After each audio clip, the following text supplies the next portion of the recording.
What if I told you there's another layer to mythology? That the dragons, unicorns, and mermaids you grew up with are only the tip of the iceberg. In part 5 of this series on mythical creatures, we're not revisiting the legends you already know. We're diving into beings so obscure that even seasoned storytellers have never heard their names. From whispers in remote villages, to fragments in crumbling manuscripts, from echoes of fading oral traditions, to rumors told around dying fires. These are the legends the world tried to forget. Number 7. Bake-Kujira. The first in our video is a Japanese yokai, the Bake-Kujira. In Japan, whales were once seen as powerful omens. A stranded whale could feed a whole village and was a blessing from the sea. But encountering the Bake-Kujira was, as one Reddit user put it, the opposite of good luck. This ghost was said to bring famines, plagues, fires, disasters of every kind.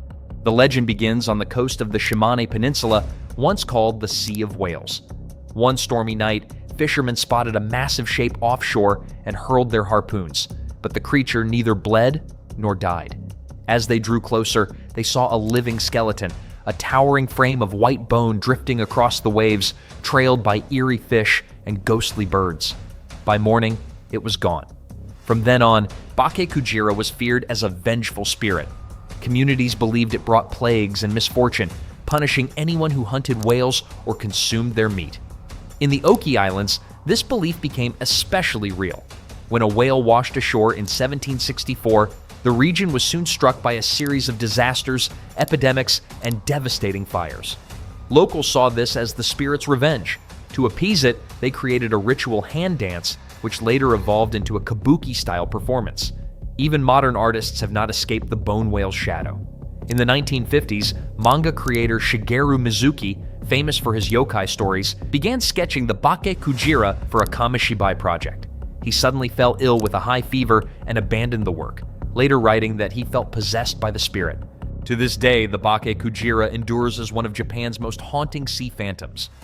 Number 6. Púca or Puck. Did you know Halloween traces back to the ancient Irish festival of Samhain, a harvest ritual where people offered crops to a shape-shifting spirit called the Púca? In Irish culture, when the harvest season ends, the boundary between the human and spirit worlds was thought to be thin. On those cold, misty nights, farmers believed the crops left behind were no longer theirs. They belonged to the Púca. Púca, or Puck, is said to be a master of transformation, able to appear as a goat, a hare, a cat, or even a man with animal ears or a tail. Most often, it is remembered as a black horse with golden glowing eyes. The Púca's nature is said to change with each encounter. Some were feared as tricksters, carrying travelers on wild night rides, while others helped farmers by milling grain or guarding cattle. But in darker stories, it was whispered to be bloodthirsty or even cannibalistic. Perhaps that's why Irish children were warned not to eat overripe blackberries in autumn, as they were said to be spoiled by the Púca's touch. As one Reddit user recalled, "When I was young, people believed in these as you would an otter or badger. And people were terrified of them, that fear and respect ensured the Púca's place at the heart of Irish culture." Number 5. Adze. As the old proverb goes, all that glitters is not gold. In the dark, not every glow is safe. Some are traps. And in the folklore of the Yu people of West Africa, none is deadlier than the flicker of the Adze. Born of sorcery, the Adze slips into people, turning them into Adzetos, the nocturnal shapeshifters. It is believed that when Adze takes control of a body, it magnifies their darkest traits, turning a spark of jealousy into obsession, or a hint of bitterness into full-blown cruelty. Once transformed, the Adze flies through the night, feeding on humans. Sometimes it drinks palm oil or coconut water, but mostly it craves blood, often from children, especially those considered beautiful or gifted.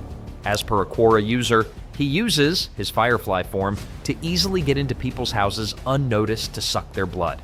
What makes it even scarier is how small it is. Like a firefly, it can sneak through cracks, keyholes, or under doors, bringing sickness, misfortune, or even death. Some say if you catch one, it transforms into a human and begs for its life. Spare it, and it might even become your ally. Number 4. Nuckelavee. Have you ever heard of a monster so terrifying that even the sea itself seemed afraid of it? Off the coast of Orkney, people whispered of the Nuckelavee, a skinless horse-like demon. Its name comes from the Orcadian word Nuckelavee, meaning devil of the sea. The British folklorist Catherine Briggs called it the nastiest of all Scottish demons. When the Nuckelavee rose from the sea and stepped onto land, it appeared as a grotesque fusion of man and horse. A human torso fused to the back of a horse as if rider and mount had melted into one. The man's body had no legs, but its arms stretched so long they scraped the ground as it moved. Its head was said to be huge, sometimes as wide as 3 feet, rolling oddly from side to side. In many stories, the Nuckelavee had no skin at all. Black blood pulsed through yellow veins, and its raw muscles and veins were left exposed, twisting and quivering in the open air. The monster's very breath was believed to kill. Crops withered, animals fell sick, and whole villages were struck by epidemics wherever it stepped. In the year 1722, when islanders burned seaweed to make soda ash, they thought the thick smoke enraged the Nuckelavee. Soon after, plagues, droughts, and a deadly horse disease called mortashine spread from Stronsay across the Isles. To the people, these weren't coincidences, they were punishments from the demon itself. But even this nightmare had limits. Like many water spirits, the Nuckelavee could not cross fresh flowing water, so if you ever see one, throw fresh water to keep it away. Number 3. Kishi. Do you remember Professor Quirrell from Harry Potter, the timid teacher hiding Voldemort's face on the back of his head? Now imagine a creature from African folklore that takes that idea and makes it far more terrifying. By day, Kishi looks like a charming, ordinary man. He smiles, sings, and tells stories to win trust. But the real mouth is the one you don't see, the hyena face at the back of his head, usually hidden beneath long, tangled hair. Kishi's hidden jaw is said to lock with crushing force. Once it bites, you can't pull it free. Many tales warn that Kishi uses the human face to lure young women, then kill and devour them with the hyena mouth. The name carries weight too. In several Bantu languages, words like Kishi and Kishi, Mukisi mean spirit. In Angolan traditions, the Mukishi isn't just a monster, but a dangerous spirit that preys on desire and trust. Some accounts even link the Kishi to Were Hyena, the deceptive beings who appear human until it's too late. Some storytellers push the horror further. They say a Kishi may court a woman, marry her, even father a child, then reveal the hyena's face and kill her after childbirth. The child, they say, inherits hunger. As per a Reddit user, it is known to be a cannibal feeding on the flesh of woman it attracts. So if you meet someone unbelievably charming in Africa, remember, not every face deserves your trust. With the Kishi, the smile is bait. The bite comes from behind. Number 2. Pontianak or Kuntilanak. In the villages of Southeast Asia, people whisper of a spirit that walks after dark. A woman wronged by fate, returning not with love, but with vengeance. They call her the Kuntilanak. Known as Pontianak in Malaysia, she is said to be the ghost of a woman who died in childbirth. Pale, dressed in white, with long black hair veiling her face and red eyes that glint in the dark, her presence is enough to freeze the bravest heart. She appears beautiful at first, talks in a soft voice with a sweet smile on her face, and then, when you go close, she turns monstrous. Some say her dress is smeared with blood. Others say if you see her back, it's hollow, like a gaping wound. Her defining trait is that she only hunts by night. Signs of her approach are a plumeria or frangipani fragrance that suddenly turns to the stink of rot, an infant's cry or a woman's laughter, dogs howling when she's around and whining when she's near.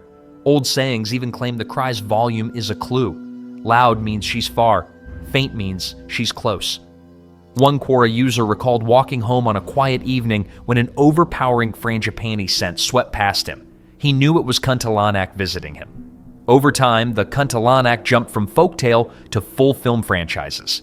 Indonesia launched a hit trilogy, Kuntilanak in 2006, Kuntilanak 2 in 2007, and Kuntilanak 3 in 2008, all directed by Rizal Mantovani. So, is Kuntilanak real? We don't know. But on nights when dogs howl, laundry sways, and the scent of flowers curdles to rot, it's smarter to go home. Number 1. Huldra. The last creature of today's video is Huldra, the protector of the forest. Do you remember Poison Ivy from Batman, the beautiful woman who can make the forest fight for her? In old Scandinavia culture, Huldra is an older, bolder, and more terrifying version of it. From the front, she looks perfect. A beautiful woman with long hair and a voice that makes you follow without thinking. But that's not all. Behind the hair, her back is hollow like the inside of a tree. There is a tail, usually a cow's and sometimes a fox's, tucked beneath her dress. That is how you know she is not human. The Huldra is a Ra, a keeper of nature. Treat her forest with respect and she can be strangely kind. Old tales say she watched over charcoal burners while they slept and gave hunters luck as long as they kept their promises and left small offerings. Break your word, boast, or cut more than you need, and the forest turns on you with lost trails, broken tools, sudden storms, and a silence that swallows your voice. Some tales say if a man marries her in a church, her tail falls away and the glamour lifts. She becomes human. Other tales warn that the Huldra could also kidnap human children to marry them off to their offspring. So, the next time your hand reaches for the forest, whether to fell a trunk or cut a path, remember the Huldra, because she may be watching you. And that's a wrap. Don't stop here. This was just one part of the series. Watch part 1, 2, 3, and 4 to uncover even more creatures you were never supposed to know about. Trust me, it only gets stranger from here.